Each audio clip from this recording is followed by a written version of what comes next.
ট্ৰেণ্ডিবলছন ডালা ছেশ্যনৰ আপোনালোক সকলোকে স্বাগতম জনাইছোঁ। ফ্ৰেণ্ডছ, এই ভিডিঅ'টোত আমি এটা কোম্পানী আন এটা কোম্পানীৰ লগত কম্পেয়াৰ নকৰি কোম্পানীটো কেনেকৈ কষ্টলি হয়নে ডিছকাউণ্টত আপুনি পাই আছে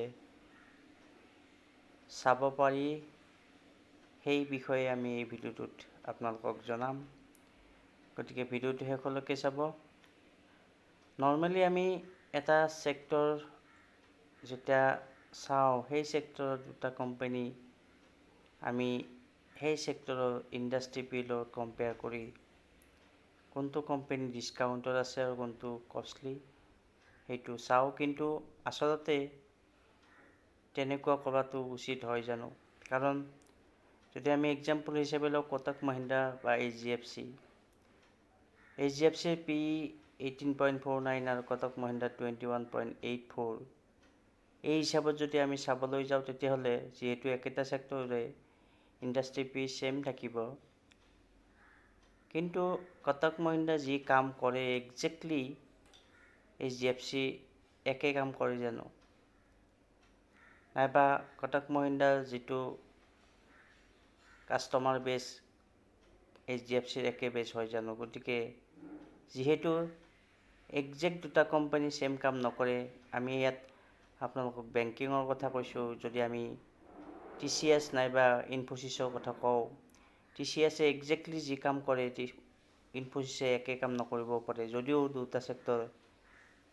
দুটা কোম্পানী একেটা ছেক্টৰৰে হয়। গতিকে এই ক্ষেত্ৰত আমি যদি ইণ্ডাষ্ট্ৰী পিৰ লগত কম্পেয়াৰ কৰি সেই কোম্পানীটো কষ্টলি হয় নে নহয় ক'বলৈ যাওঁ, তেতিয়াহ'লে আচলতে একজেক্ট ফাণ্ডামেণ্টেল এনালাইচিছ নহ'ব। এই ভিডিঅ'টোত আমি এটা টেকনিক আপোনালোকক জনাম।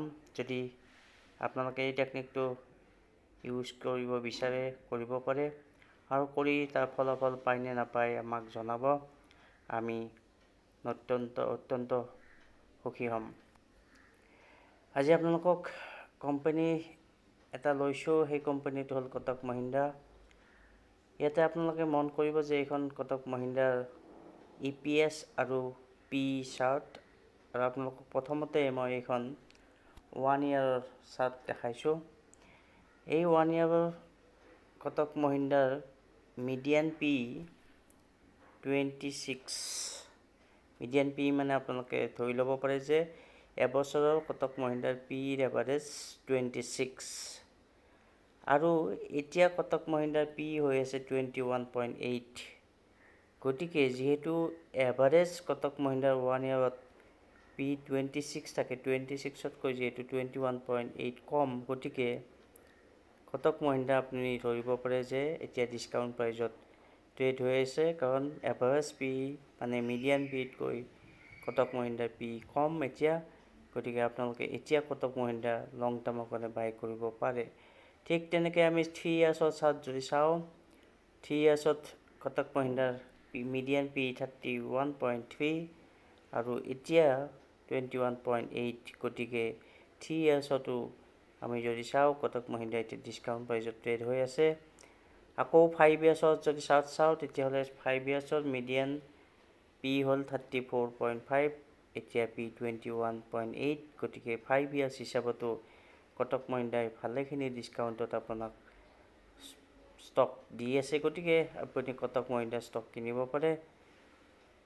এই হিচাপে যদি আমি চাওঁ, তেতিয়াহ'লে আপুনি আন এটা কোম্পানী এই ছেক্টৰৰ লগত কম্পেয়াৰ নকৰিলেও হ'ব। আপুনি নিজে সেই কোম্পানীটো কষ্টলি নে তাত বেছি ডিছকাউণ্টত আছে, সেই কথা আপুনি গম পাব। ঠিক তেনেকৈ যদি আমি ফেডাৰেল বেংক একে ছেক্টৰৰে আন এটা কোম্পানী, ফেডাৰেল বেংকৰ যদি 1 ইয়াৰ মিডিয়ান চাওঁ 10, আৰু এতিয়া পি হ'ল 8.2। গতিকে এইটোও ডিছকাউণ্টত আছে, এভাৰেজ পিতকৈ কমত আছে। 3 ইয়াৰ্ছত যদি চাওঁ, 3 ইয়াৰ্ছতো অলমষ্ট ছেম 10.2 আৰু এতিয়া 8.2। গতিকে 3 ইয়াৰ্ছ হিচাপতো যিটো আমি পি চাইছোঁ মিডিয়ান, তাতকৈ ফেডাৰেল বেংক এতিয়া ডিছকাউণ্ট প্ৰাইজতে ট্ৰেড হৈ আছে। আকৌ যদি আমি 5 ইয়াৰ্ছৰ পি চাওঁ, তেতিয়াহ'লে মিডিয়ান পি 10.5 আৰু এতিয়া 8.2। গতিকে ফেডাৰেল বেংকো সেই হিচাপে আপুনি চাব পাৰে। যদি এতিয়া আন এটা ছেক্টৰৰ কথা কওঁ, তেতিয়াহ'লে ইজমাইটিভ এতিয়া পি 48 হয়তো 14 জুলাইত আগষ্টত এই কোম্পানীটো কোৱাৰ্টাৰ ৰিজাল্ট ডিক্লেয়াৰ কৰিছে আৰু তাত যিহেতু আৰ্নিং কম হৈছে গতিকে ইয়াৰ পি অকণমান বাঢ়ি যাব পাৰে 50 মান হ'ব পাৰে যদি 14 আগষ্টত চাওঁ এতিয়ালৈকে আপডেট হোৱা নাই গতিকে এই যে 1 ইয়াৰৰ পি আমি ইজমাইটিভত চাওঁ 65.2 আৰু এতিয়া অলমষ্ট 48 to 50 পি এতিয়া ইজমাইটিভ ট্ৰেড হৈ আছে গতিকে এইটো আপুনি ডিছকাউণ্ট প্ৰাইজতে পাই আছে এভাৰেজ পিতকৈ কম গতিকে এই হিচাপে যদি আপুনি এটা কোম্পানী এনালাইচিছ কৰে তেতিয়াহ'লে গম পাব যে সেই কোম্পানীটো কষ্টলি নে তাত ডিছকাউণ্টত আছে গতিকে এই টেকনিকটো আপোনালোকে ইউজ কৰিব পাৰে আৰু যদি ইউজ কৰি চাই ভাল পায় আমাক জনাব আমাক কমেণ্টত জনালে আমি নিশ্চয় সুখী হ'ম ধন্যবাদ